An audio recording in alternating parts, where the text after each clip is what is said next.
I think you explained these two for your MA classes. Sorry, repeat that. Explained them for MA classes. Mm-hmm. I think you only explained force of production and relation between production for MA classes, sir. Yeah. So, give us a brief about them, sir. How to interpret them? Are factors and forces same or different? No, they are not the same. Factors of production are completely different. Then what does Marx mean when he says force of production? Forces of production are how human beings labor together and how they produce uh, social wealth and he would say that there is a contingent relationship between forces of production and relations of production because um the forces of production, if they are inegalitarian, then the relations of production also become inegalitarian. Okay, so let me explain it to you uh, very simply. Uh,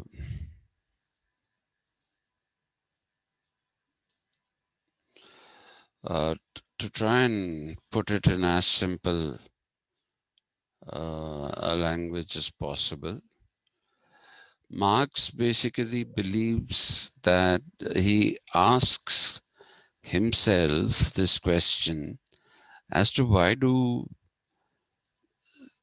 human beings exist as a species, right?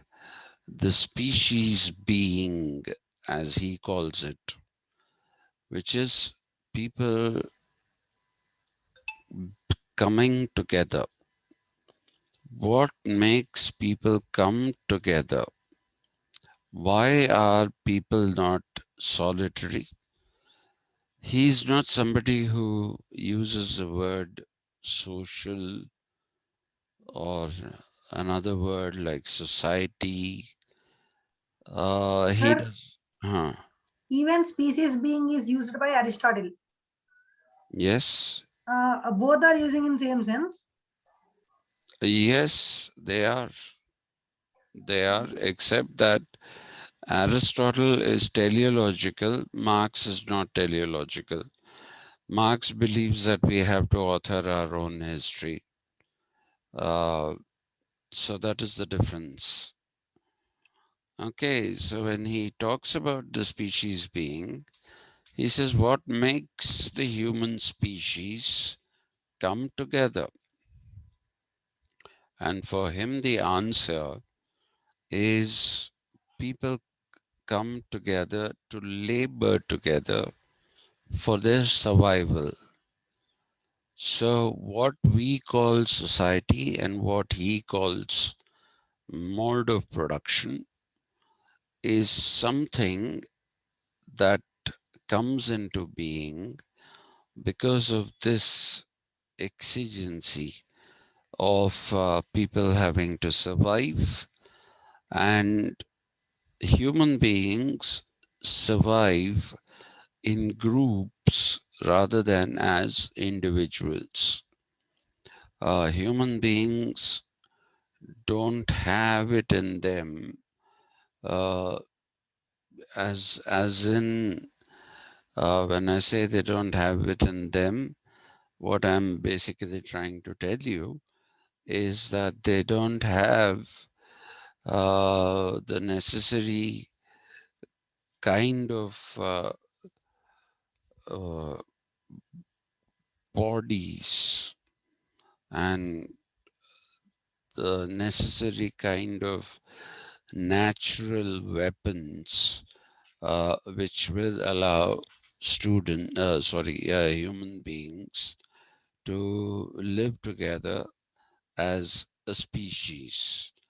So, for example, if you are looking at, let us say, a tiger, which is a solitary animal, a tiger is well equipped to take care of itself. Uh, but among the rest of the animals in the animal kingdom, you find that the tiger lives longest with its mother. It lives up to 2 years, by which time it is almost fully grown. It learns how to survive from its mother, how to hunt from its mother, and after that, it's a solitary animal. How can it be a solitary animal?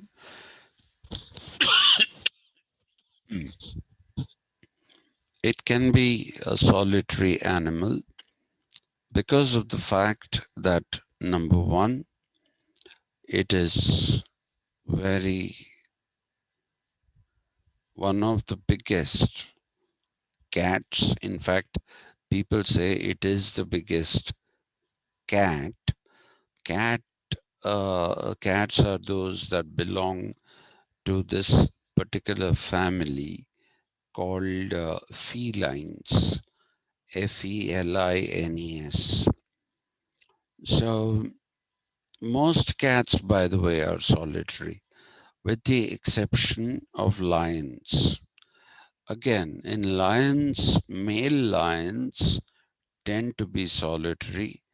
The pride of lions, uh, which is a group of lions, is a group which is consisting of lionesses or female lions, and they get taken over occasionally for 2 years and 3 years by new males who then get deposed and they're replaced by another male or another set of males.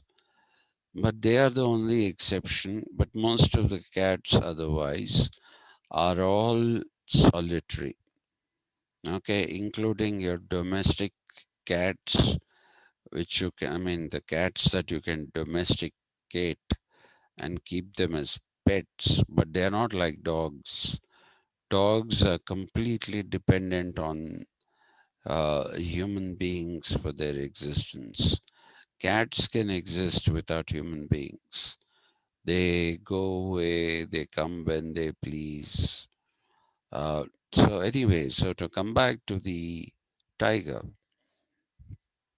and in a smaller scale, even in a regular domestic cat that you see every once in a while, uh, they are equipped with uh, a body that is, what should we say, that is built uh, for its solitary existence, which means, I don't know if you know this, you can throw a cat from a height, any cat, including the big felines. You can throw them from a height, and their spinal column and the spine and the vertebral column are built in such a way that they twist and turn in the air before falling in such a way that they'll inevitably land on their feet. A cat, if you throw it from a height, it will never ever land on its side, will never land on its head. It will inevitably land on its feet. And then you have to understand that their teeth Uh, though the dogs are the ones who are classified as canines. Uh, by dogs, I mean wolves. The domesticated dogs are descendants of wolves. Uh, they are classified as canines, but they are capable, uh, as wolves, they are pack animals, yes, but it's not just these which have the canine teeth. Canine. Why am I calling it canine like the Americans do? It's actually canine. And the canine teeth of the tiger and the lion are the biggest in the world. They have the biggest canine teeth in the world. More importantly, they have claws. Their claws can be retracted or they can be brought out. That even your regular cat can do. If you are swiped like this with the front paw by a tiger or a cat, a lion, the force that it exerts is something to the effect of 350 pounds. That is the kind of force it exists. It's, when you do this, that is the force of compacting. And in order to compact certain materials, you need to have uh, high force. So that is precisely what these things do, but they don't compact this way. They swipe the prey, and if you've been swiped, your head can get decapitated. Such is the force that they have. So they have brute strength. They have absolutely brute strength, and therefore they can very well live alone. They can live alone. All the felines, the leopards, the cheetahs, the tigers, lions, except females, and the temporary in charges of uh, temporary in charges of the pride.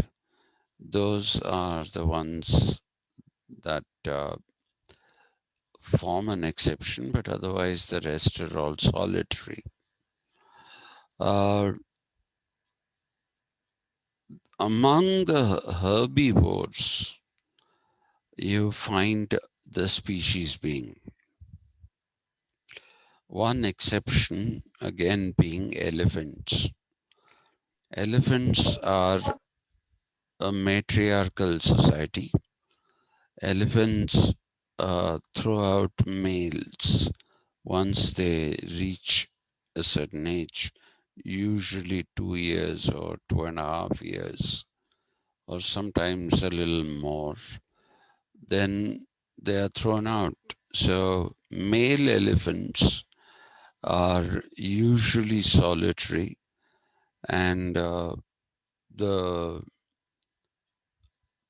pack of elephants is one which consists of females. But among smaller animals, they seek safety in numbers. Okay, so if you look at the antelope of a different variety, like the spotted deer in India, which is also called the cheetal, or if you look at the impala or any of these onyx, all these are pack animals. They are pack animals because uh, they have safety in numbers. Uh, but the biggest uh, pack animal is the wildebeest. Wildebeest. Wildebeest, they live in packs that run into thousands, and that is their way of protecting themselves. They confuse the predators, so they live like that. But among all these herbivores, you will see that as soon as they are born, they are able to get up and walk, and within a couple of hours or within an hour, they're also able to run pretty fast. They can't run as fast as a fully grown animal, but they run pretty fast. So nature has given various different mechanisms to different animals for coping up and surviving with challenges. Now, if you talk about the human species, what brings the human species together? If you ask Aristotle, he'll say the survival instinct. We can't survive. What do we have? We can't. Even if you look at the herbivores, they can run very fast. Okay, they can run up to a speed of 75 to 80 miles per hour, not kilometers per hour. Some of them can run up to that speed. Even an elephant with its huge, big size can run at a speed of up to 45 or 40 miles per hour. And it has tusks with which it can gore uh, other animals in self-defense. Uh, and even if you take the Cape buffalo, which is a variation on the general buffalo that we see, they also live in a herd, the Cape buffalo and all buffalo. They live in a herd, and they are capable of running at speeds up to 45, 50 miles per hour. So, and they have horns, they have hooves. If you get kicked by a buffalo, you're finished. You're as good as dead. And you should see their horns. They are magnificent. And look at the Indian bison, which is called uh, the gaur, Gaur. So when you look at the gaur is such a muscular animal. It's huge, majestic, and almost has no predators. It doesn't have predators. It can't be brought down by a single tiger. Only lions are capable of breaking down large animals because they hunt in packs. That is the only difference between lions and others. So you see, when we have, what do we have? We can't run very fast. We don't have canine teeth. We don't have tusks. Okay. And elephants can communicate over a distance of 20 kilometers uh, through infrasound. Infrasound is that which is below uh, 20 cycles a second. And if it's below that, you can't hear, the human ear can't hear it. And if it is above 120 cycles, then you can't hear it as well. That becomes ultrasound. Okay, and both infrasound and ultrasound are now known to produce images. You see, when you undergo an ultrasound scan, okay, the sound waves produce an image. So when they communicate with themselves, they do it with infrasound, the elephants. Some of them use ultrasound. Even the birds have talons that can kill a human being. So, what are we equipped with? Nothing naturally. We aren't equipped with anything naturally. So, our existence is social. Our sociability is what keeps us alive as a species. Okay, that's a simple thing that I will not exceed anymore. But Marx is a little skewed here when he says we come together in order to produce. That's not the reason why we come together. We don't come together to produce. That's one of the parts of our existence. That is not the sole reason why human beings live as societies or as groups. That's not the reason. That's one of the small bits or one of the small reasons why we live as social beings. He calls it species being, and when he talks about the mode of production, the forces of production are how do you produce? In a primitive society, you produce things by very, very primitive technology, or you hunt with very primitive technology. Hunter gatherer stage, that's the primitive mode of production, and even growing of vegetables and other things that comes in along with nomadic agriculture doesn't require technology. So it's very, very elementary technology.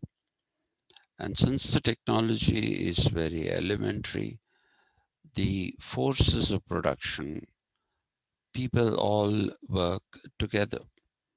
So when they go to hunt an animal, one person can't go and hunt an animal. It's simply not possible. So we've made tools. Okay, that's what Marx means by technology. So we've made tools, and you'll see that even the chimpanzees are capable of making some primitive tools, which are very much like the tools that the human species produced in the old Stone Age. Okay, so we went through these different time periods. We went through the Stone Ages, old Stone Age and the new Stone Age. And then we discovered metal. Okay, we first discovered it in its form as ore, O-R-E. Then we learned how to convert that ore into metal, and once we learned how to convert it into metal, which was the first metal I think was pig iron, and then we started making weapons. We started making weapons, uh, and we started making bows and arrows, and the human species has grown brain-wise. Okay, it has grown brain-wise in the sense that it has been inventive. It's been inventive because if you look at there are two kinds of bows which you use to shoot arrows. The traditional bow is the long bow, because if your arrow has to go or it has to travel a certain distance, okay, if it has to travel a certain distance, then there has to be enough tension in the string and the wooden part of the bow. So you pull it, and when you pull it, the wood shouldn't break. Okay, the wood shouldn't break. So what do? You make it very long so that it is resilient, it doesn't break. And then what do? You're able to pull back. You make long arrows with a metal tip and you shoot from a distance where you are safe, but you kill the animal.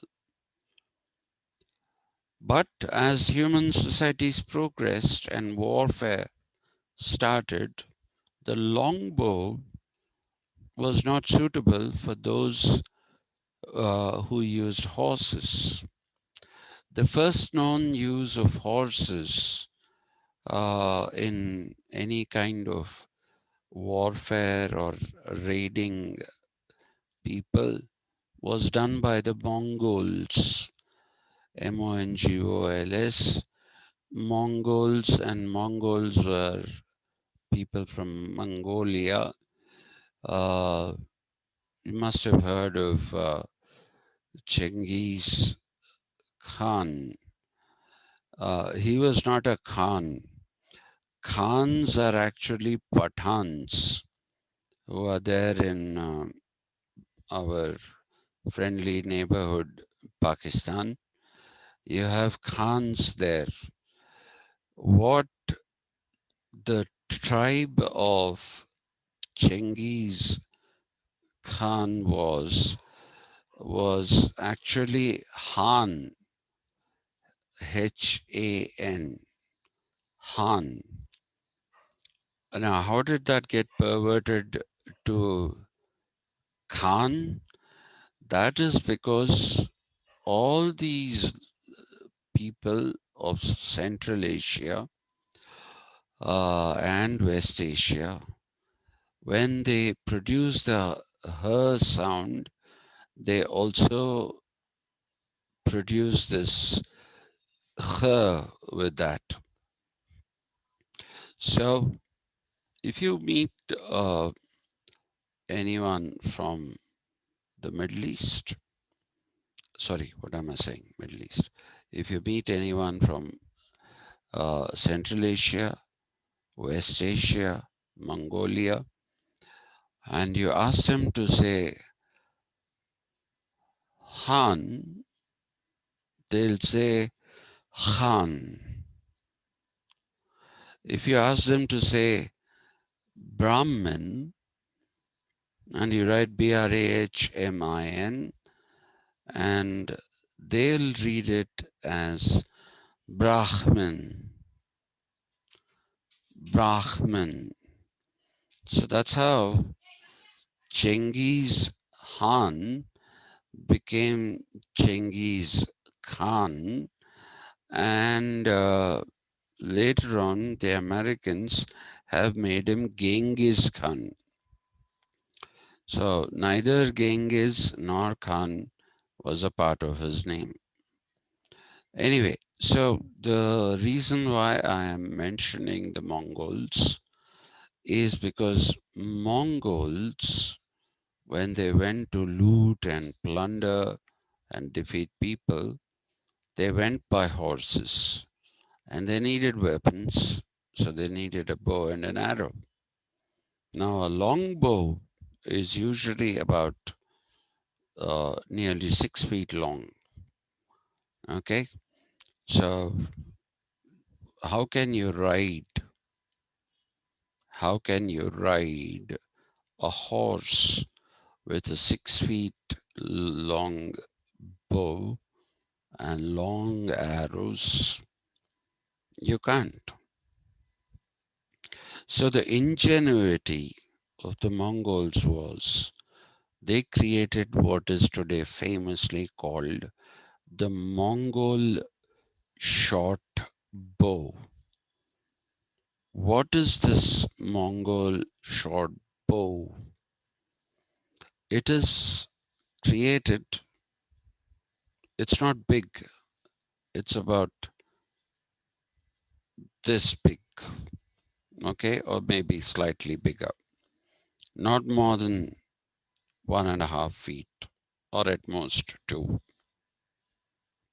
not more than that.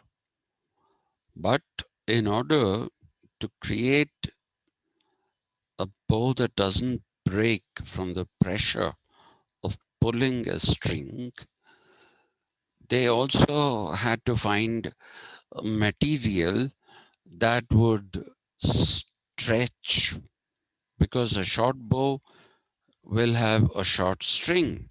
So there'll also be how much it can stretch.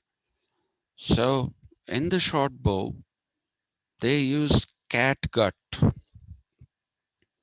Catgut is the intestines of cats.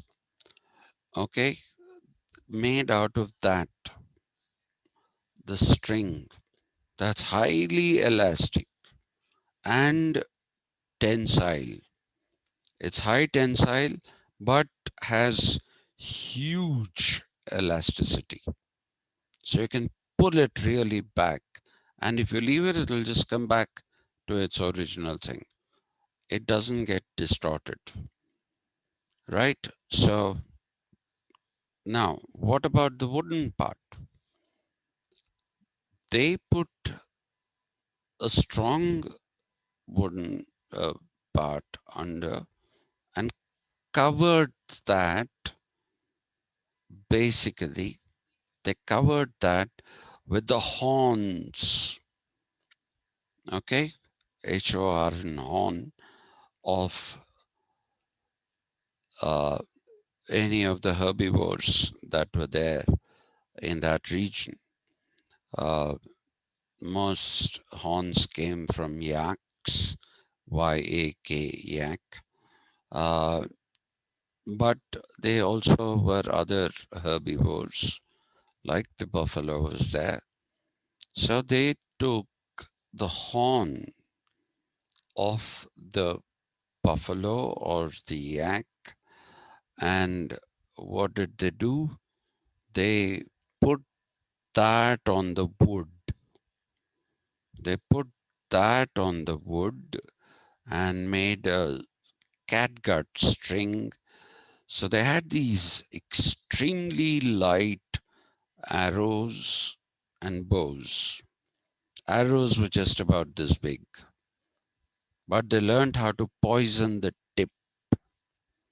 They learned how to poison the tip so that when you shoot an arrow at someone, when it penetrates the skin, then it also puts the poison into the body. And where did they get the poison? Usually from venomous snakes of different varieties, but usually the snakes that they have used venom from were the saw-scaled viper snake, and apart from the saw-scaled viper, They also used venom of the crate. The crate is actually a very docile snake, but it is highly venomous, very, very venomous. One crate bite can kill about uh, 2 or 3 fully grown human beings. But it's a docile snake. It doesn't bite very easily. Whereas the vipers, both the saw-scale viper and the Russell's viper, which we find here, uh, those here meaning in this whole region that I'm talking about, they have pretty potent venom. In fact, if you're bitten by a saw-scaled viper, you have exactly 3 seconds to live because it injects its venom through its fangs are like hypodermic needles. So when you inject that venom, it goes straight in, and within 3 seconds you're dead. So those kinds of venoms were used, and then they started using the fangs as the tips, these hypodermic fangs. They started using them in the tip so that it delivers it straight into the skin of the animal or the human being they wanted to kill. So that's how you have the Mongol bow, which is the small bow as opposed to the long bow. And that is revolutionary technology for that time. So, forces of production using technologies like this, moving from the old Stone Age to where we are today, where you can have drones, you don't need soldiers. I don't know if you're aware of this, but the war in Afghanistan and the war in uh, Iraq the second time around in this millennium, that particular war did not have people. It didn't really have people going and shooting down the enemy. There were these computer geeks who programmed all these, uh, what do we say? Uh, they programmed all these drones, military drones. You can have drones which are non-military also. And they are operated from a desert facility in Utah, UTAH. Okay, so they operate from that desert facility in Utah. There are all these geeks, computer geeks. What the soldiers were doing was only carrying these drones, and they were used from ships, they were used from land, and they were used to go and bomb uh, cities. Basra was first taken only by drones. Basra is a port city. So when the second Iraq war happened, what did you see? You had these naval ships of America in the Arabian Sea, and they were the ones that were sending drones to bomb Basra. Okay, And so that's how technology is gone. So that these are all things that come under forces of production. They all come under the category of forces of production. Now, you have drones. I don't have drones. So I'm automatically, according to Marx, you're inferior. I don't have access to technology that you have. And if I have to buy it from you, and if I have to pay money for what I'm buying from you, then that puts you in a hierarchically superior position and puts me in a hierarchically inferior position. Okay, so if I'm in a hierarchically inferior position, then I'm not your equal. I'm not your equal. Look at what happened in the United States of America with slaves. The black Africans who today you find in America, who were once addressed by their uh, racial this thing, which is Negroes. Now, there's nothing wrong in actually calling somebody a Negro if they are of Negroid origins. They are Negroes, just as we've been calling uh, Genghis Khan as a Mongol.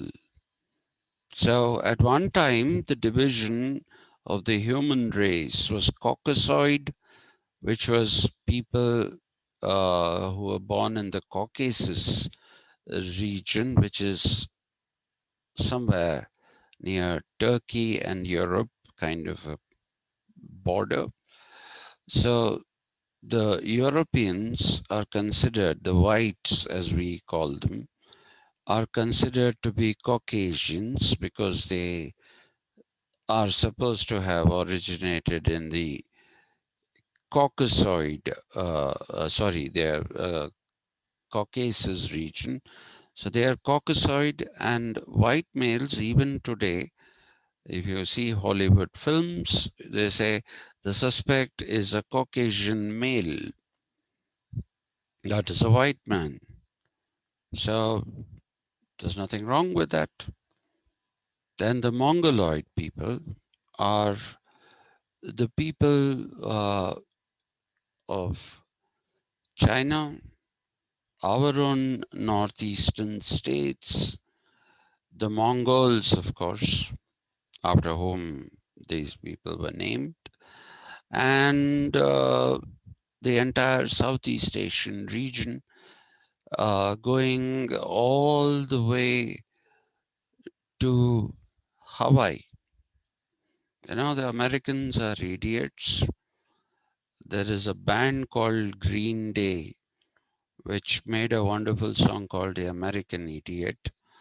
Uh, Otherwise, I'm not a fan of their music, but I like that song.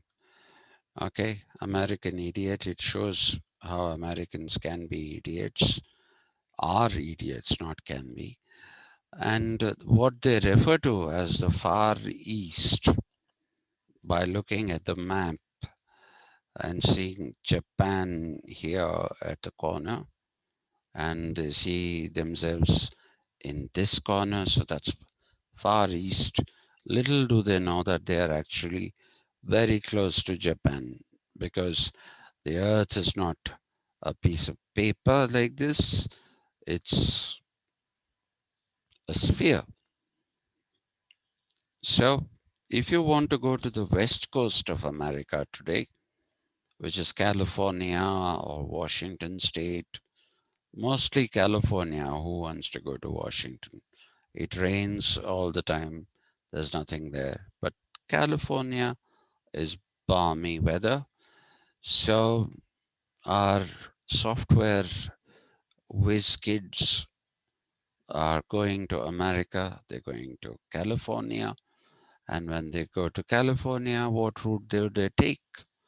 They take a flight out of India towards either Singapore or to Hong Kong, or sometimes even to uh, Korea, Thailand, and you board a flight there and go to America. Okay, you go in order to go to our west. America is to our west. You travel east, which was the old theory of Christopher Columbus.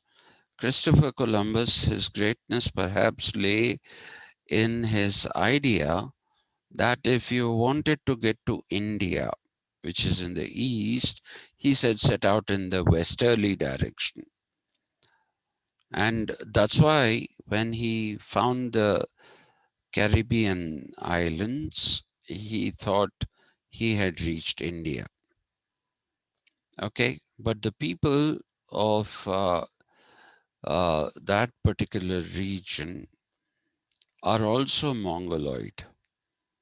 Okay, people in Hawaii Islands are Mongoloid, according to the classification of the Western people. These are the, but if you refer to, you can refer to them as Mongoloid people, you can refer to them as Mongols, you can refer to the Caucasians as Caucasians, but Negroes were referred to in a derogatory manner as niggers, Niggers, niggers. Now, nigger is a very, very, uh, what do you say, derogatory reference to the African. And incidentally, the first derogatory reference to them uh, was not as niggers. The first derogatory reference that was used on them was Kafirs. Okay. And this was not when they went to America or went to another part of the world, but when people went to Africa. Does anybody know which was the first country to colonize Africa? Anyone? I'm lecturing away, I don't know on what. Huh? Don't know, sir. Don't know? The first country to have colonized Africa is Arabia. In those days, it was not called Saudi Arabia. It was simply called Arabia, and the Arabs were the first colonizers of Africa. Okay. Means they exploited the resources, sir. Yes, they did. They did. And not only that, they converted them to Islam. That's Oh. where I'm coming to the Kafir bit. Okay. So the Arabians, now they are called Saudi Arabians for the past, I don't know how many decades, because the Saud family rules Arabia, and it is the only country in the world that carries the name of the ruling family in its name. Otherwise, it's just Arabia, Arabia that belonged to the Arabs. And what we are calling Emirates these days, they were also a part of Arabia. And these were the people who went to Africa, and they were the ones who plundered the resources. And in order to communicate with the Africans, The Africans have probably thousands of languages. Okay, thousands of languages. Even today, well, I think, when was it that I talked about drawing maps? I told you that they draw straight lines. The maps have been drawn by the colonial powers. These people, if you tell somebody you're a Kenyan, he won't understand. His loyalty is uh, his tribe. Okay, he doesn't understand what being a Kenyan is or being an Angolan is. Very few people do. Okay, so the Arabs went, plundered, took them as slaves. The first people to take Africans as slaves were the Arabs. Okay, and they also created a language which is basically derived out of Arabic. The language is called Swahili.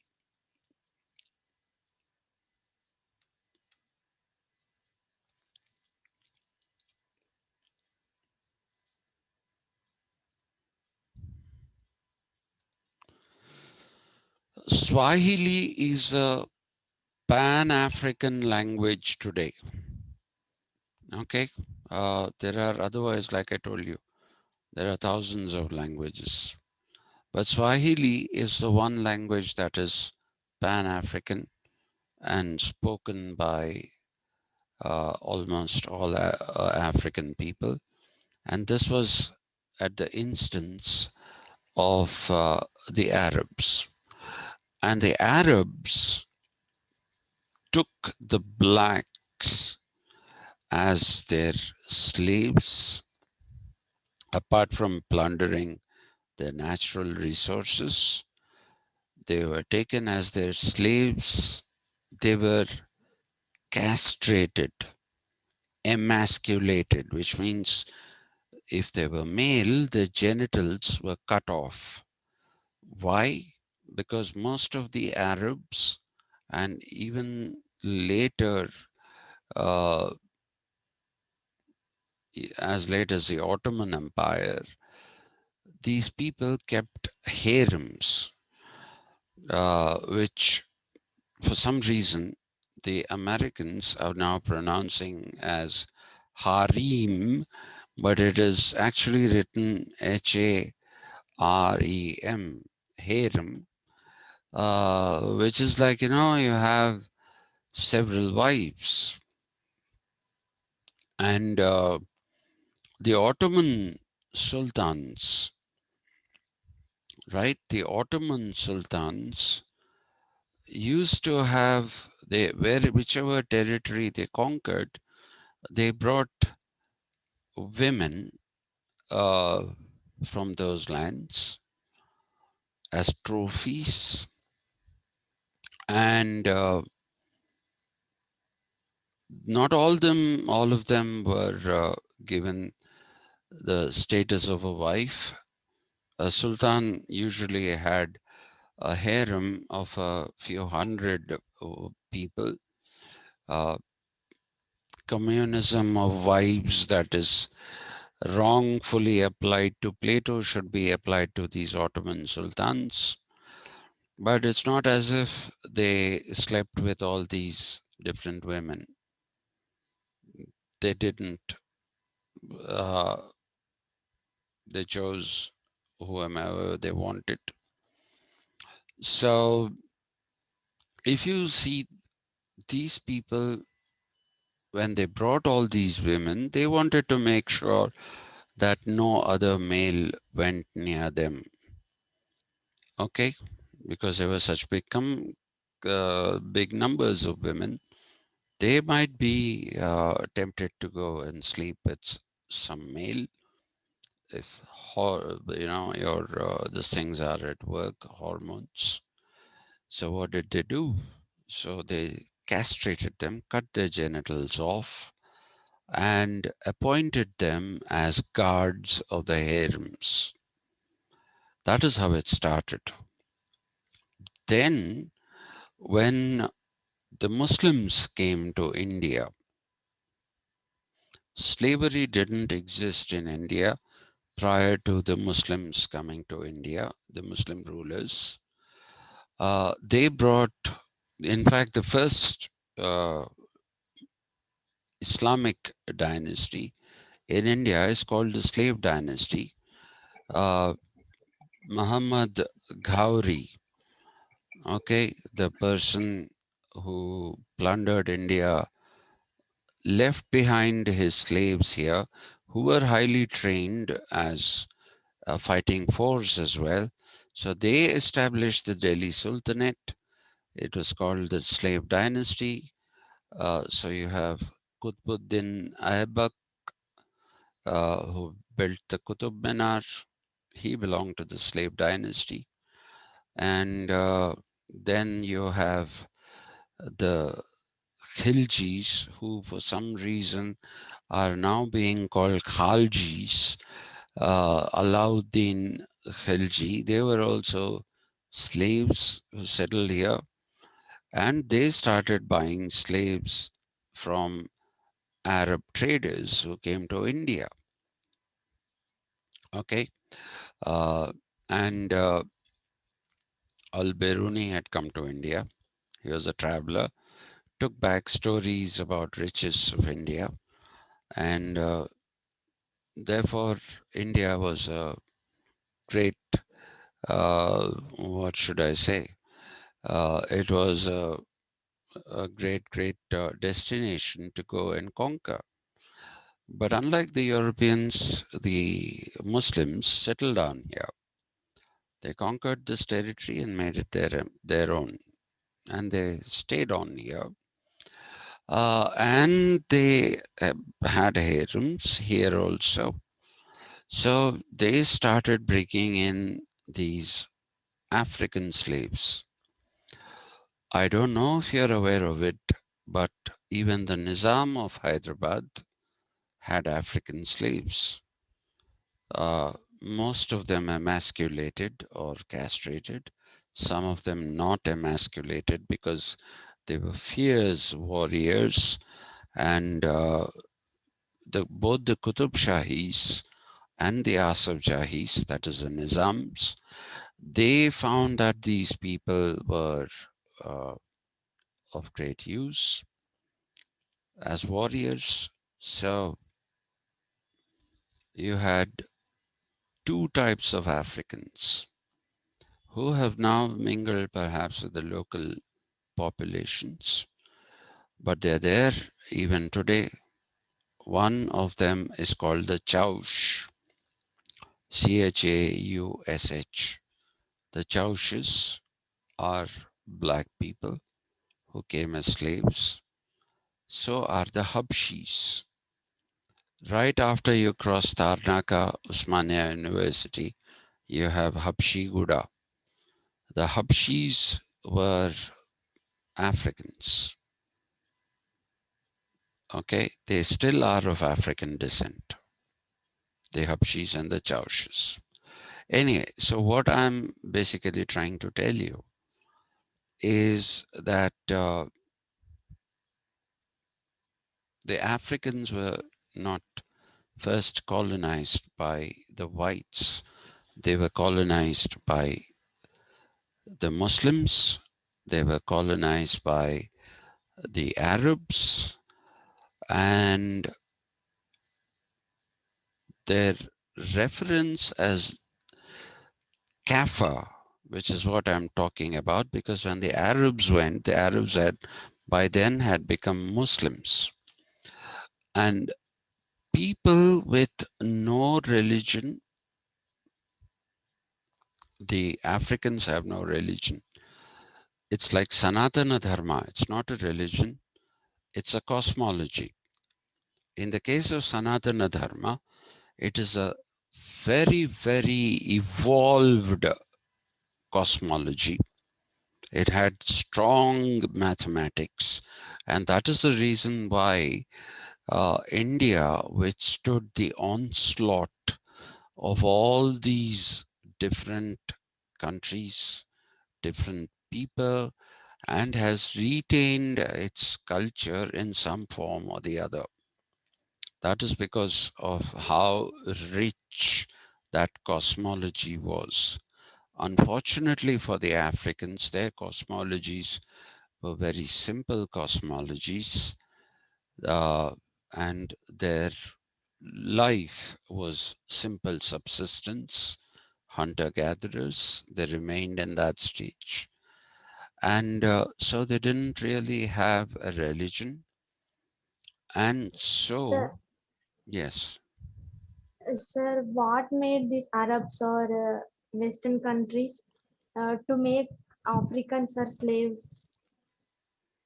Well, they were backward. They had no weapons worth talking about. And so you could make them slaves, capture them, take them, make them your slaves. They'll work free for you. So Uh, the Egypt and all these not have very Egypt, civilized. no, not Egypt. Egypt Uh, is the only exception.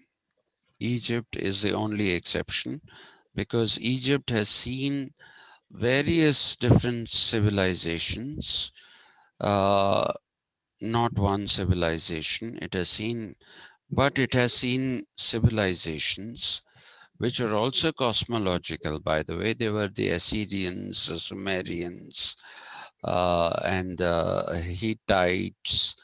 Various other people were there in Egypt, but the rest of Africa wasn't like that. Egypt was the only exception. So, and they were not black people. The Egyptians were not black. Please remember that. They were oh, not black.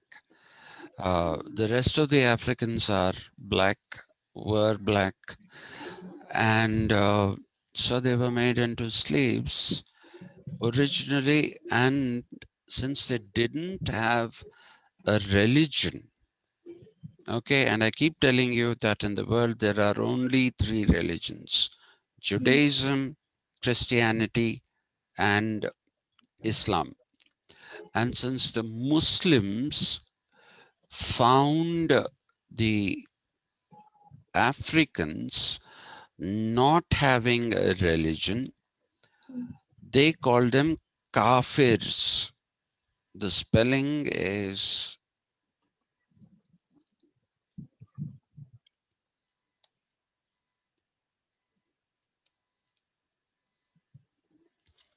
kafirs.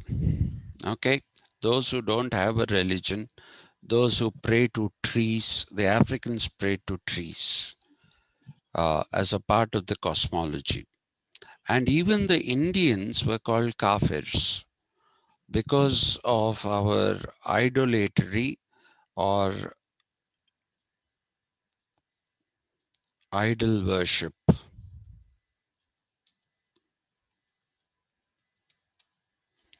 Idolatry or idol worship. The Indians were also referred to as kafirs. But like I said, the Indian civilization was too evolved for them to play around with. So they withdrew that kind of nomenclature. If anybody says kafir, now they'll get massacred in India. But they could do that and can still do that in Africa.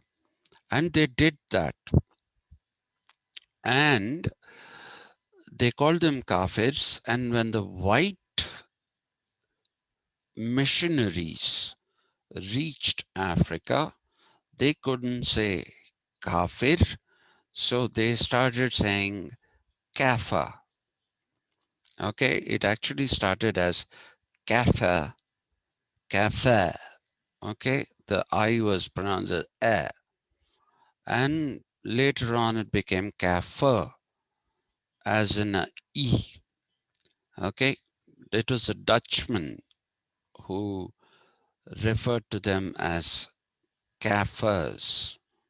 Kafirs and then Kafirs. And you'll be surprised, Gandhi didn't know about this when he went to South Africa. And South Africa was where the Dutchmen were, Boers as they are called.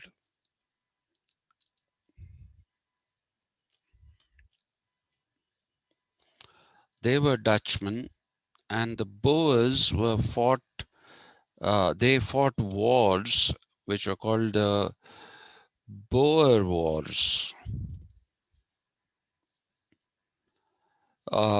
with the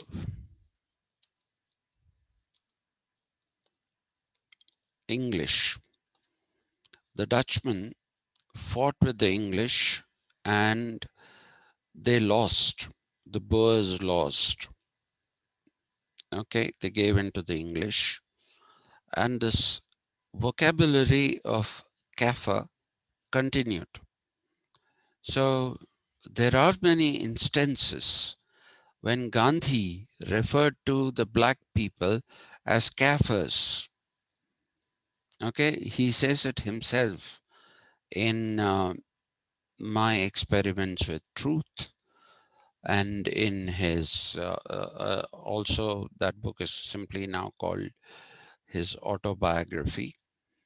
In that he says, I didn't know that this was kafir.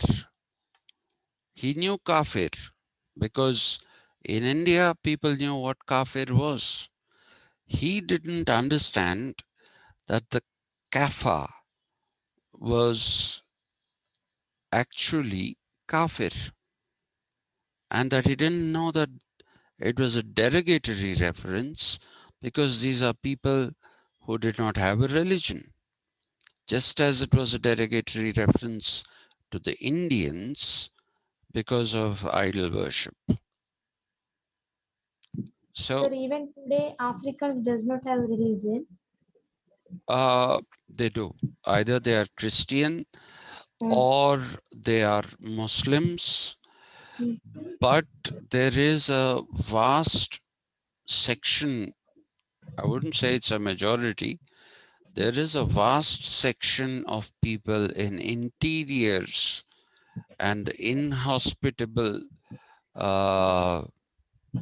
regions of Africa, such as the Namib region of Namibia.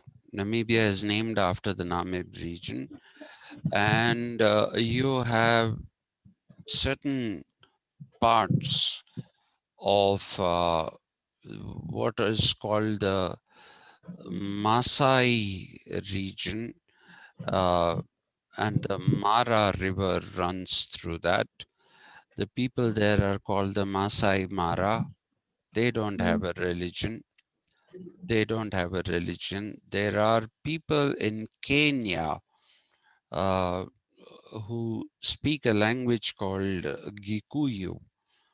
Those are people who do not have uh, any religion. In Kenya, there are people in Ethiopia and in southern Sudan who don't have religions. No, they don't. But quite a few of them now have, and you can make out from their names. If their names are like Nkrumah of Ghana. Okay, Nkrumah, when they write N, uh, some people pronounce it as N apostrophe Kruma, so they say Nkrumah. Okay, this is the spelling. He was one of the leading freedom fighters of Ghana.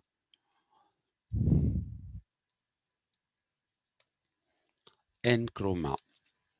Some people call him Nakrumah, okay, and some people call him Nkrumah.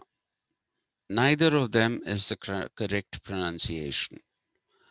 The correct pronunciation of that name is Nkrumah. That is the pronunciation. Nkrumah. So when you write an N, you don't say N or Na. You say That's the sound you have to produce. So his name was Nkrumah, and he was neither a Christian nor was he a Muslim. Later on, after he passed away, the country went through turmoil, and that is when a flight lieutenant of all people called Jerry Rawlings, he took over, and so you don't really have democracy in Africa because they don't understand that. They don't understand nationalism. They don't understand democracy. They have tribal loyalties. One of my friends has set up a business in Africa, and he tells me that there is an advisory given to them that they should always have at least 3 or 4 cars ready, full, their tanks full with petrol, and news bulletins come every 15 minutes. Radio has not vanished in Africa. In Africa, radio is very much alive, and they are asked to listen to the news bulletins which come every 15 minutes or half an hour. I'm not very sure. Not more than half an hour, not less than 15 minutes. And that is to let people know if there is a coup, C-O-U-P. A coup is where you overthrow an existing regime. Okay, and today the Africans fear the Chinese because these people don't know how to govern themselves. So Chinese have taken advantage of that. So they have given money to the corrupt officials since they don't know what corruption is. You give them money, they are happy. They don't even know it's corrupt to do that kind of a thing, but they do it. So what are the Chinese doing there in Africa now? What they are doing is that they take their forces, armed forces, they take their workers onto the west coast of Africa, especially towards Cameroon and all, where there are mineral-rich regions. And what they do is they occupy a piece of land. And when I say a piece of land, it's not some 500 yards or something. It runs into thousands of square kilometers. They do the mining there, and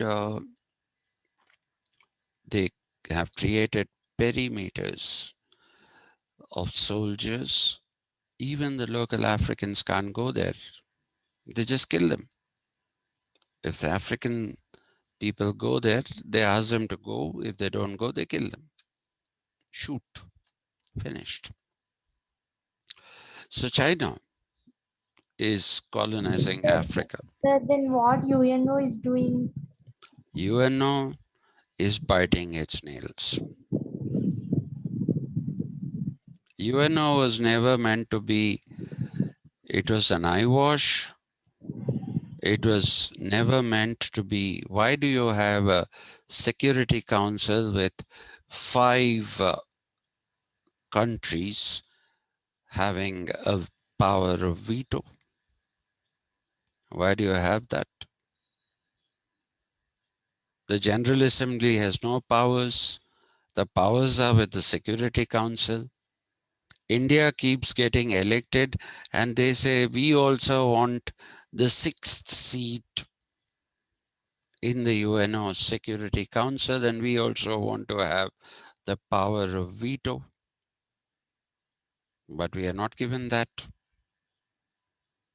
Okay, so who cares about the Africans? Who cares? Nobody does. I told you stories of Africans eating clay made into a pancake like a cutlet and put into fire and fed to children.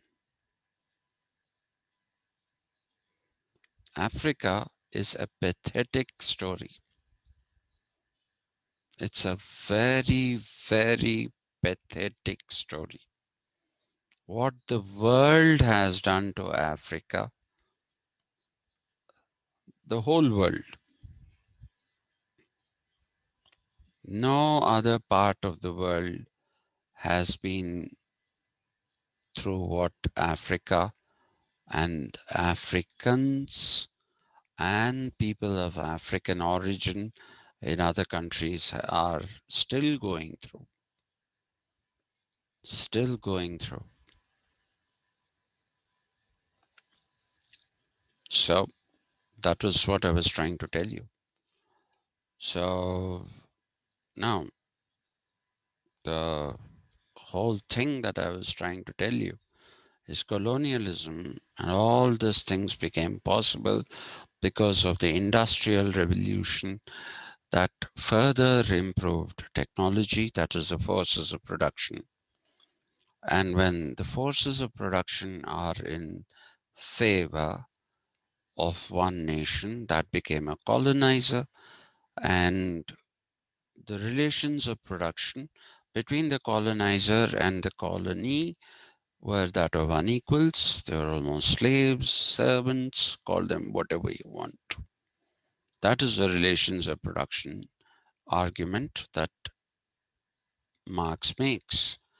So the mode of production which he uses instead of society is all based in labor and later in technology.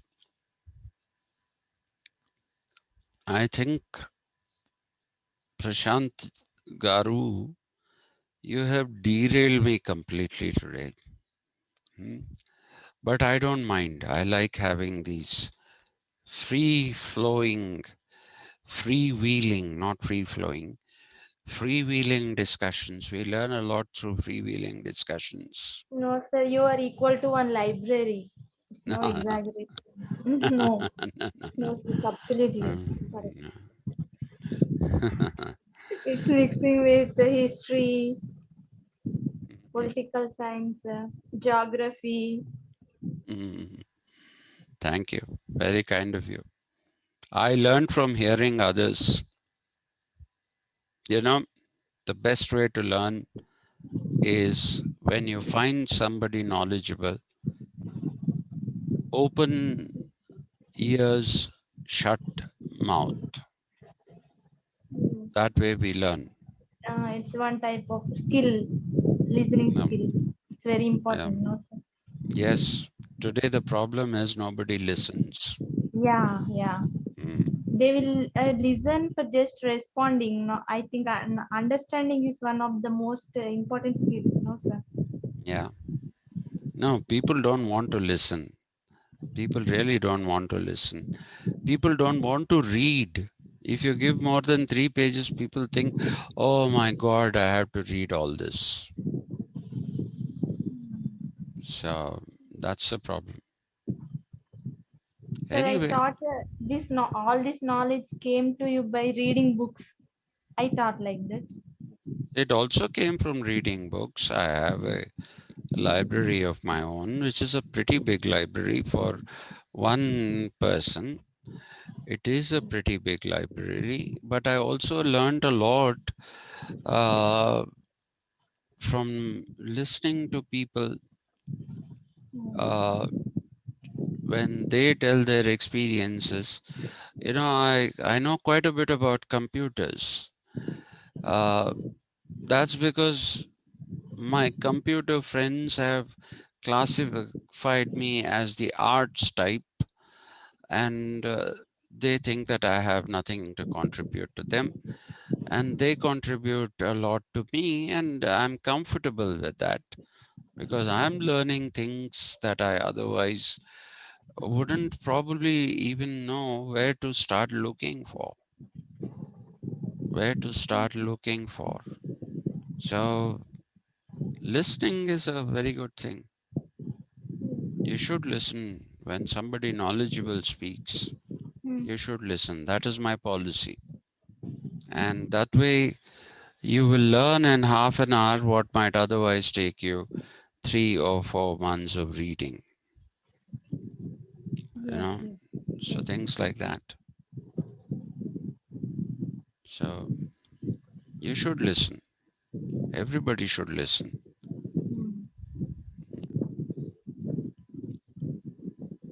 So, Prashant, did I answer your question in the end? Yes, sir. Mm. So, at the end of it, Completely. completely. Oh, good. Thank you. Sir, shall I conclude another thing, sir, about Marx? I mean, I don't know whether my conclusion will be correct or not, but what Marx said about capitalism and exploitation is all correct. But his conclusion, I mean, his solution giving for that is a revolution is wrong. I mean, he failed in giving solution, but he succeeded in analyzing the things. Well, the solution is wrong. Yes, that history has borne us out. But even his analysis is not entirely. It is a great effort, much better than any of his peers and any of his predecessors have made. But as demonstrated by the likes of Georgi Lukács, whom I mentioned yesterday, and Habermas, the person we are discussing, Habermas has picked huge, not small holes. He has picked huge holes in the Marxist conceptualization of capitalism, its survival mechanisms. Uh, he didn't do a great job of it. Max Weber, who was much before Habermas, also did a better job than Marx did. He said capitalism cannot be overthrown. And Emil Durkheim, the sociologist, when he talked about organic solidarities and when he talked about how uh, capitalist societies, which are based in rationality, have a longevity which previous societies did not have.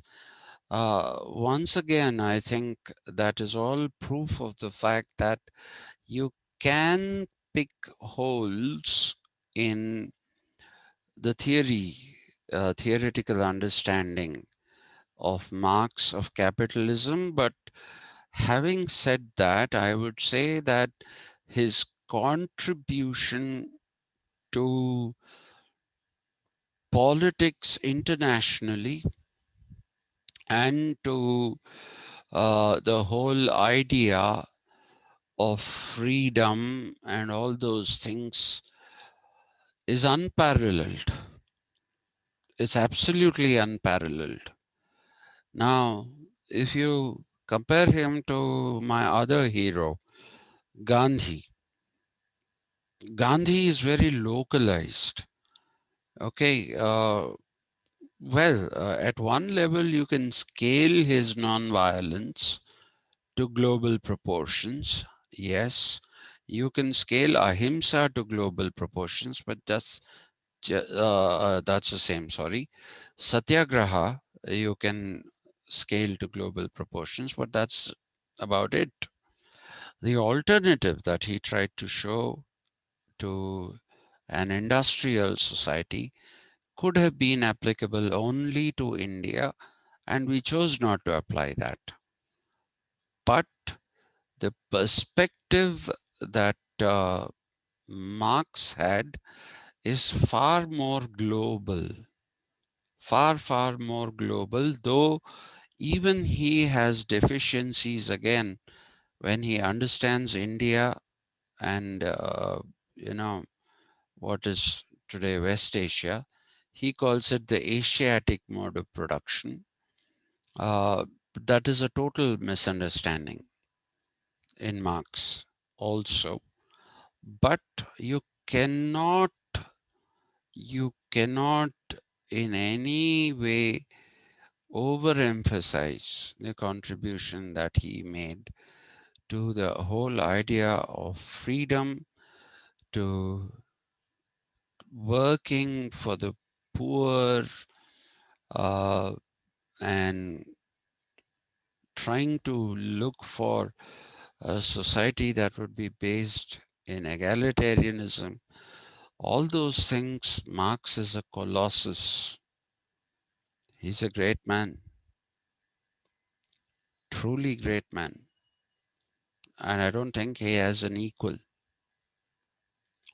That way, even Gandhi is not his equal. Gandhi is great in other ways, but in these ways, he's not his equal. It's a pity. It's a pity that today both of them are forgotten. Marx is forgotten. Uh, Gandhi is abused, vilified. To use an Indianism, he's been Galified. I keep telling you people that one day I was coming from arts college, I was coming down and I heard this man saying, Gandhi, Tongana Koduku, Durmargudu, and he used a few epithets which I can't use here. Uh, well, I don't think he deserves that. He doesn't. He doesn't. There's a lot of myth construction happening. One side you have mythification of Ambedkar, which I think is an insult to Ambedkar, because Ambedkar is a great man in his own right. You don't have to, say Gandhi is a bad man and Ambedkar therefore is a good man. I think that's that's an insult to Ambedkar, because Ambedkar in his own right is a great man. Even if Gandhi is great, that doesn't in any way diminish or lessen the greatness of Ambedkar. Why do you have to, compare him with somebody and say he's great? You don't need to. You can call him great on his own merit. On his own merit, you can call him great. And like all people, he had his shortcomings. Who didn't? Gandhi had his shortcomings. Marx had his shortcomings. Who didn't? They all had. They're human beings. They're not gods. The problem with us is we like to elevate people to the stature of gods. We shouldn't do that. We should understand people for what they are. Sir, one question about Gandhi. Hmm.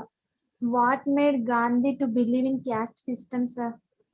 He didn't believe in the caste system. Who told you he believed? Varnashrama. Varnashrama, see the idea, if you look at the Rig Veda, okay, the Rig Veda very clearly states that it is not the parentage that gives you your Varna. Okay, it is not your parentage that gives you your Varna, but it is your birth. Birth meaning time of birth, place of birth, and then you make the natal chart, which is in Hindi called the Janam Kundali. Okay, and in English, the horoscope, the natal chart. In Telugu, what is it called? I have forgotten what it is called. Okay, depending on the planetary positions, an individual's Varna was decided. So a Shudra father, women didn't have a Varna, by the way. That is the most important thing. Women didn't have a Varna. It was men who had Varnas. A Shudra father could have given birth to a Brahmin son. And a Brahmin father could have given birth to a Shudra son. And none of these were untouchables. Shudras were not untouchables. That is the Panchama Varna. They say no. It is when the Varna system became a Jati system. Okay, when it became a Jati system, that is when it became endogamous. Even women started having their Jati. Women also became Brahmins. Otherwise, they were not. They were not.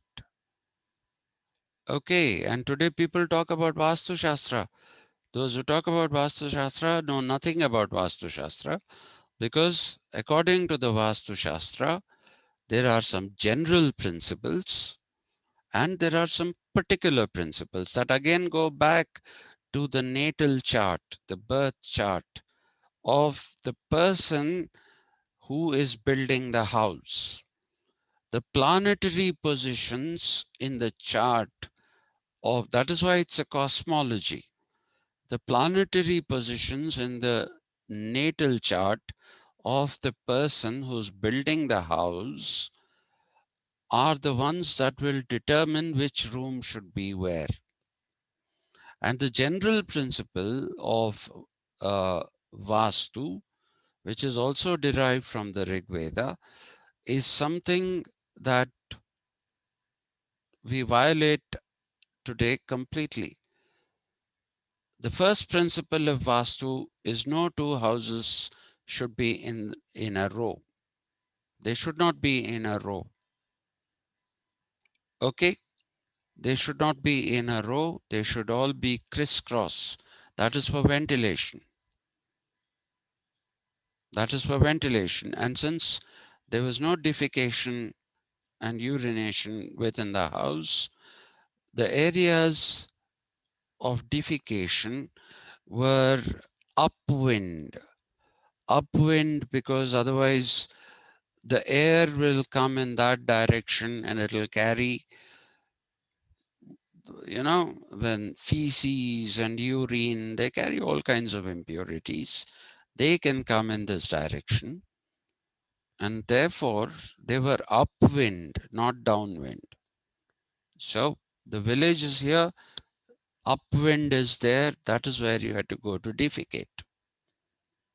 And the rest of it was for ventilation, the way the houses were supposed to be planned, so that there'd be airflow. Remember, no technology. You didn't have fans, you didn't have air coolers, you didn't have air conditioners. And even the Varna, the attribution of the Varna, is the characteristics of a person. We are taught that Brahmins are priests. No, Brahmins are not priests. Brahmins are those who are capable of learning. And if the dominating planet in a person's natal chart is Guru, Jupiter in English, then that person was designated a Brahmin. He was considered capable of learning. Okay, if the dominant planet in the natal chart was Buddha, Mars, even the Romans, March is named after Mars, god of war. So these people are considered to be brave. They are considered to be brave, valorous, and therefore they became Kshatriyas. Shudras were those who were supposed to be under the influence of Shukra. I don't know whose influence the Vaishyas are. I have forgotten that. Okay, if Shukra is the dominating thing, then they became the Shudras, and they were the producers, and there was no hierarchy. All castes were equal, and if there were if there was a man who had 4 sons, he could have each of his son carrying one of the Varna. Brahmins becoming priests, Kshatriyas becoming kings. Where are the Kshatriya dynasties in this? I keep asking this question again and again till people are tired, and I am also tired of it. But where are the Kshatriya dynasties? You have 2 dynasties. You have Shudra dynasties, 2 kinds of dynasties, Shudra dynasties, and you have the Brahmin dynasties. The Shatavahanas, okay, and the Pallavas, I think.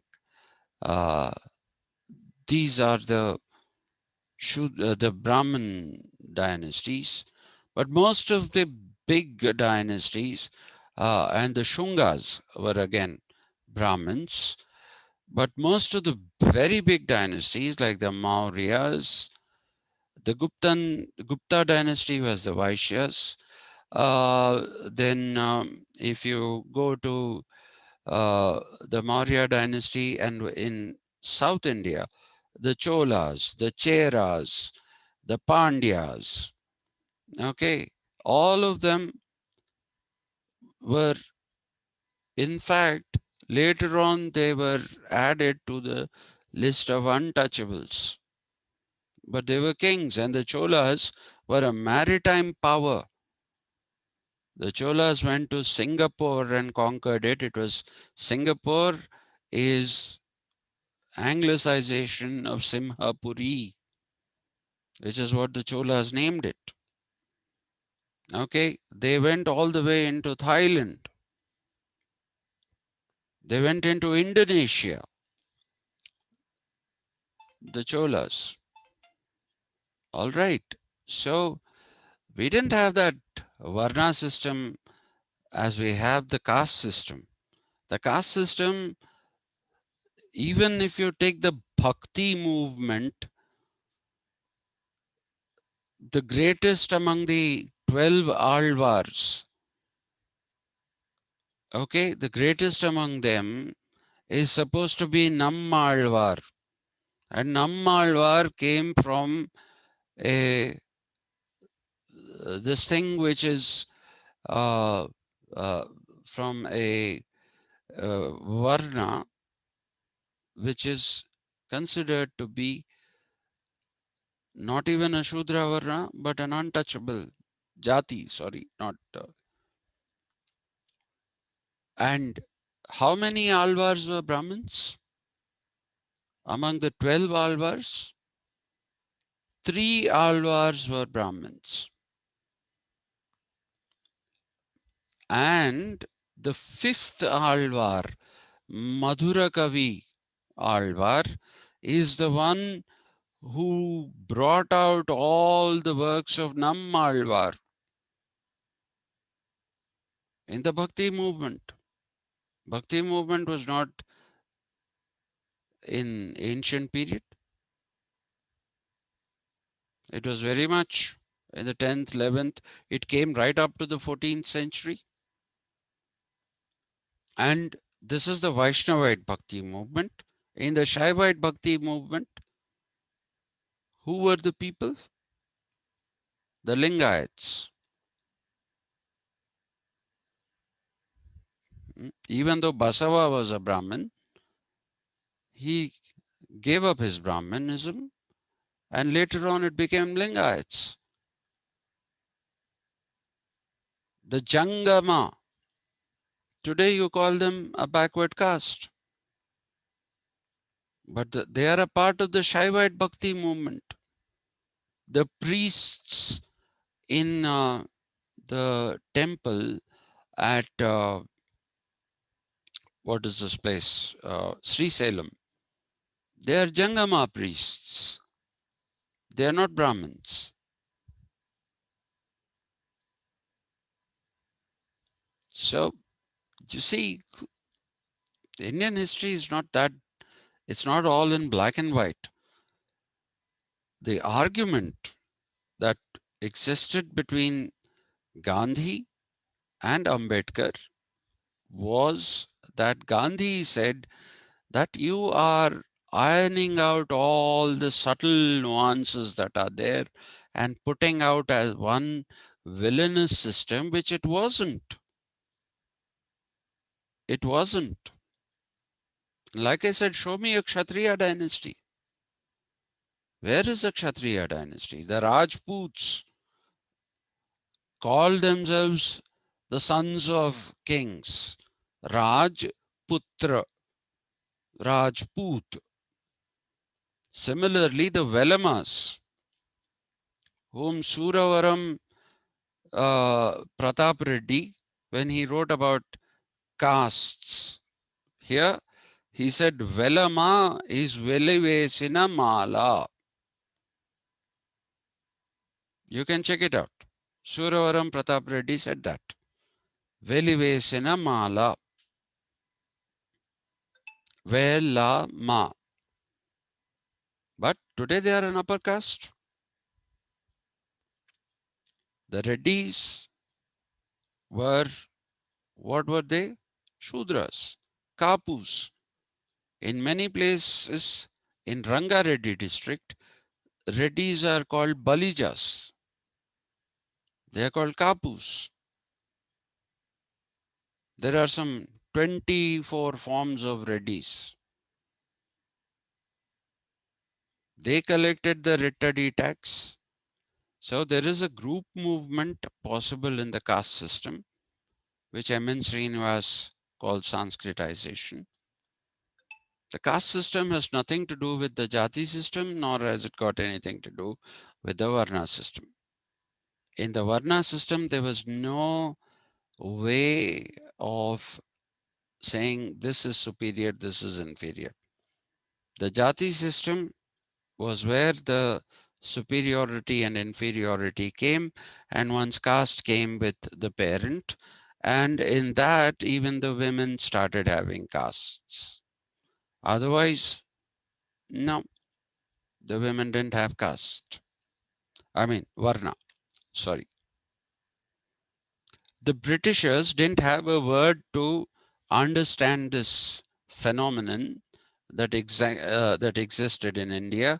So they borrowed a Portuguese word. Caste is not even an English word. Okay, it's a Portuguese word, which means a group of people or a community of people whose membership is closed. Not anyone can become a member of that group or that community. That is the nearest they could find, and so they used a caste system. And I don't know if you're aware of this. If you were not a Christian or a Muslim, people wrote religion Hindu. What did that mean? No religion. Because Hinduism is not a religion. Later on, Ram Mohan Roy fought and said Hinduism, it's got a rich tradition, and he gave it a religious status under the British. But otherwise, Hindu, what was the word? It came from Iran, one part of Iran called Persia. Persia was not the whole of Iran. It was also called Perses. And one of the Perses kings, Darius, he used the land which is called Sapta Sindhu, 7 rivers of the Sindhu in Sanskrit. Sapta Sindhu. Sapta Sindhu in Persian which we call it Persian today, it was actually Farsi. Okay, it was called Farsi. In Farsi, they made it Hapta Hindu. So people living on the other side of the Indus became Hindus. We didn't call ourselves Hindus. The Persians did. We didn't call ourselves Indians. The English did. Again, the same river. The same river. In Latin, it is Indus. In Persian, it was Hind, Hindu. And in Sanskrit, it was Sindhu. See, history is very complex. Nothing is straightforward in it. You have to dwell into it. And I feel sorry for all of you who are studying history in Osmania University. You're being taught trash. You're being taught trash. I was taught trash when I was in Nizam College, except for one gentleman who was a profound scholar of European history, not of Indian history, not of Indian history. Except for one gentleman, the others were all rubbish, complete rubbish. Sir, one more doubt, please, sir. Um, while hanging Bhagat Singh, why the don't question to the Britishers? It's one of the doubt of many people, not only me. He did not agree with Bhagat Singh's methods. What did Gandhi do when the Chauri Chaura incident happened, when the so-called Satyagrahis decided to shut the police station and set it on fire, and the policeman inside died? So it took a violent turn. And the moment the nationalist movement took a violent turn, Gandhi said, I'm suspending it. 1922, Chauri Chaura. Okay? He said, I don't believe in violence. And if you get violent, then we don't fight. We'd rather be subjects of the British Empire than become violent. If he said if we get freedom, it has to be through dharmic means, it has to be through ahimsa and through satyagraha. What is satyagraha? Break the word. Agraha is anger. Satya is the truth. The anger of truth expressed in the form of disobedience, civil disobedience, not just any disobedience. When, please see that movie Gandhi by Richard Attenborough. If you have a DVD player, anyone, I'll give you the DVDs. Please see the movie. When the British soldiers were beating up the people, they stood up in a queue, went one after another, got beaten, but they did not offer resistance. They did not offer resistance. They said, beat us up. And how long will you beat people who are not resisting you? How many people will you beat? So that was the thing. Satyagraha. Express it. through civil disobedience.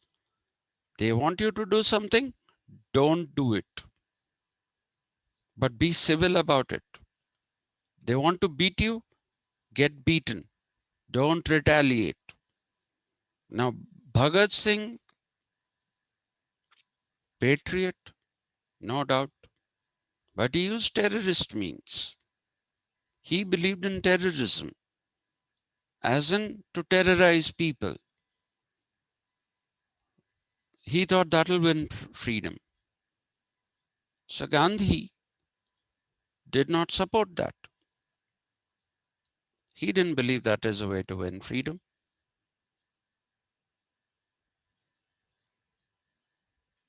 He didn't believe that. And that's why Netaji Subhash Chandra Bose, who was once a very, very close ally of Gandhi, decided to part company with the Congress.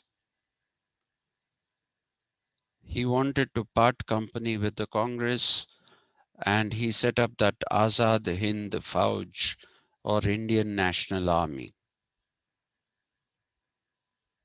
What did it achieve? Nothing. It achieved nothing. Today, Gandhi is portrayed as so many horrible things, all based in total lack of understanding, not even misunderstanding. There is no understanding. Somebody has told you Gandhi was a casteist, everybody says Gandhi was a casteist. It reminds me of the Animal Farm. You know, people are like sheep. You tell them something, they're like, okay, carry it. How many people have actually read about Gandhi, read his own works? Everything that you know about Gandhi, even scandalous things that he slept with his nieces naked next to him to control his sexual urge. Who told you this? Gandhi himself told you this in his My Experiments with Truth. He himself said this.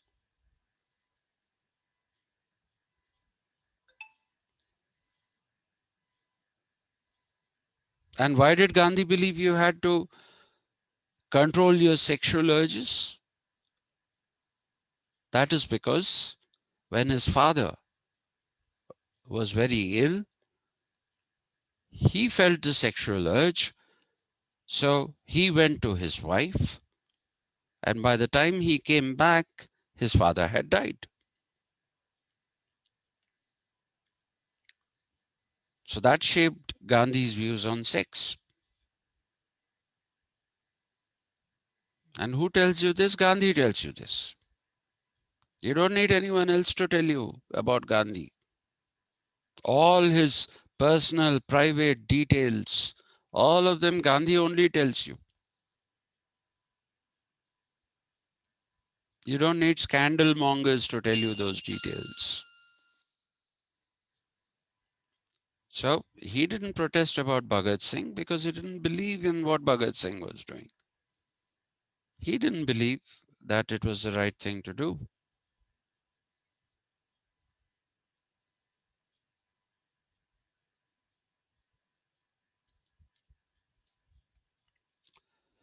Moral values are at the center of Gandhian thinking. Moral values are at the center of Gandhian thinking. So if anybody he thinks is not being moral, he will not support. Violence for him is immoral. That's why no support to Bhagat Singh.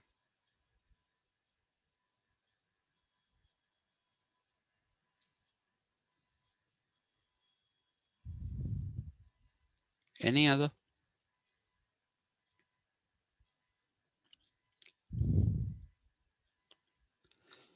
So Subhash Chandra Bose, he achieved something, no sir, because of Indian National Army. What did he He's achieve? one of these army people reverse to the Britishers, so Britishers are get scared. What did the Isn't Britishers do? so? Some people believe that he is the one of the big reason to get independence to India. No, Isn't no, so? no. He's not at all a reason. This is the new story that is being spread by the BJP. See, the problem with the RSS and the BJP is that they don't have freedom fighters. They don't have freedom fighters in their ranks. Okay, nobody went to jail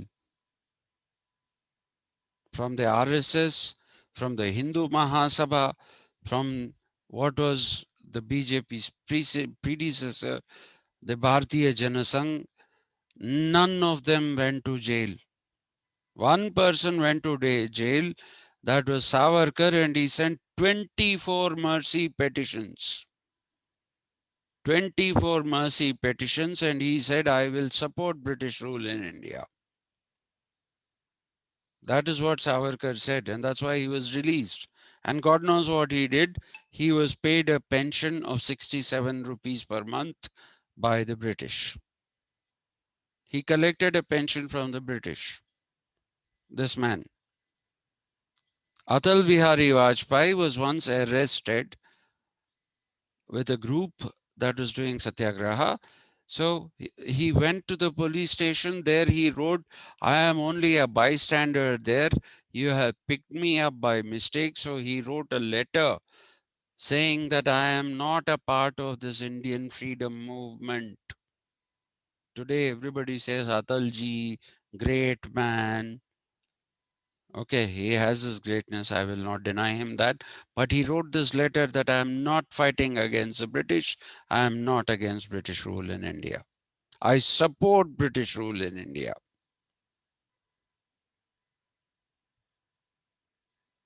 So where are the freedom fighters? They tried to appropriate Sardar Patel. Didn't happen. Didn't happen. Everybody knows Sardar Patel was a congressman. Everybody knows Sardar Patel was the deputy prime minister. Everybody knows Sardar Patel was the home minister. Everybody knows that Sardar Patel unified all the territories that were being recalcitrant, including the Nizam state, which is the Hyderabad state. So how can the BJP take his legacy? So now they want to look for another legacy. So you pay these fellows like General Bakshi, shameless fellows. They didn't give independence because of Gandhi. They gave independence because they were afraid of Subhash Chandra Bose. Huh? The British. So where is Subhash Chandra Bose? Why did Subhash Chandra Bose disappear? Why did Subhash Chandra Bose disappear? If he was such a hero and if we got our freedom because of Subhash Chandra Bose, he should have come and he should have celebrated the Indian independence.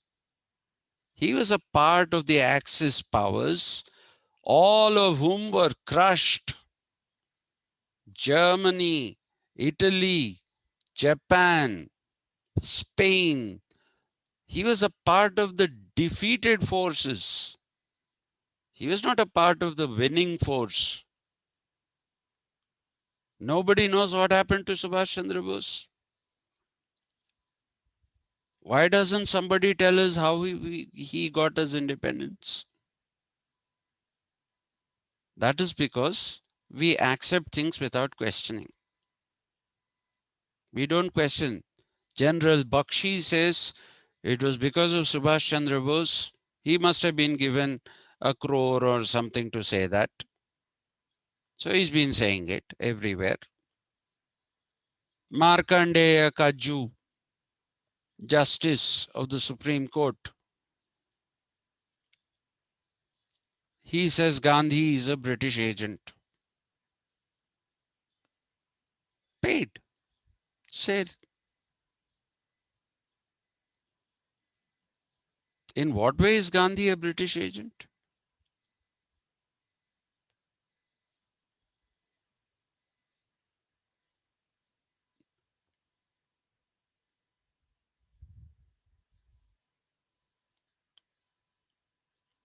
So these are all unsubstantiated rubbish. Please don't, without questioning, don't believe anything.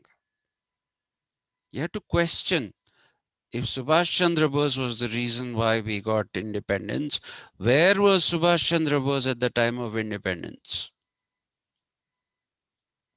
How many years prior to our getting in independence did Subhash Chandra Bose go missing?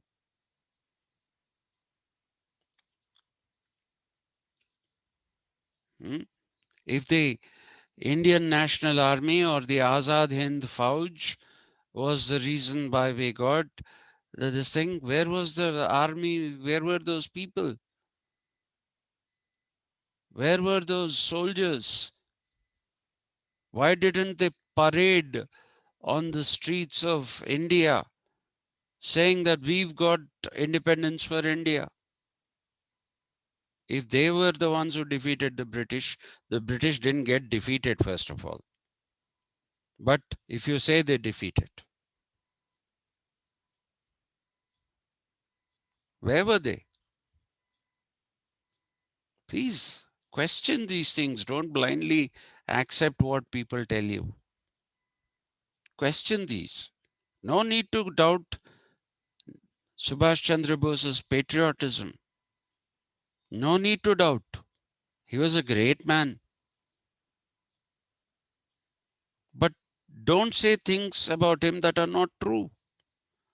Say things about him that are true.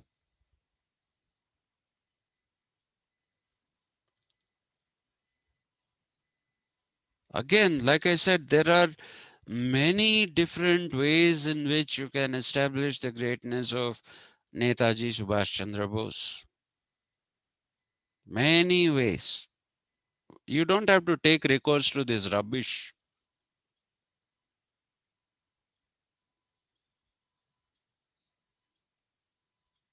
That is degrading him. You are insulting him. Because intelligent people will ask questions. I have always respected Subhash Chandra Bose. And when I hear General Bakshi talk rubbish, I feel hurt. I feel hurt because he's demeaning this man by telling lies about him. Because that's not what the truth is. The truth is something else.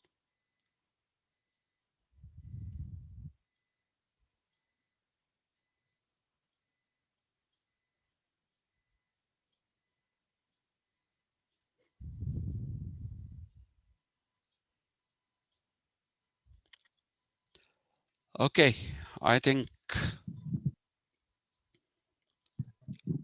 Right, sir.